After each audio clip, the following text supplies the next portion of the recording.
ময়মনসিংহ নগরীর আলকা নদী বাংলা মার্কেটের দ্বিতীয় তলায় একটি দোকানের তালা কেটে প্রায় কোটি টাকার মোবাইল চুরির ঘটনা ঘটেছে। এছাড়াও নগদ ৮ লাখ টাকা নিয়ে গেছে চোরচক্র। আর এই দুর্ধর্ষ চুরির জন্য মাত্র ৭ মিনিট সময় নেয় ৫ সদস্যের চোরচক্র। বুধবার সকাল ১০টার দিকে 0 point mobile buy sell and exchange নামের দোকানটিতে এ ঘটনা ঘটে। ওই দোকানের মালিক নগরীর বাঁশবাড়ি কলোনি এলাকার বাসিন্দা মোহাম্মদ সালাউদ্দিনের ছেলে মোহাম্মদ হৃদয় খান। ভিগো ওয়্যার গার্ড প্রয়োজন মতো বাঁকানো যায়, অধিক চাপেও ভাঙে না। ভিগো।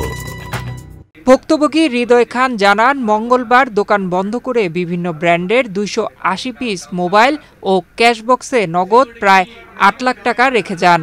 বুধবার সকালে দোকান খুলতে এসে দেখেন দোকানের তালা কেটে ২৫০ পিস মোবাইল এবং নগদ প্রায় ৮ লাখ টাকা নিয়ে চুরি হয়ে গেছে।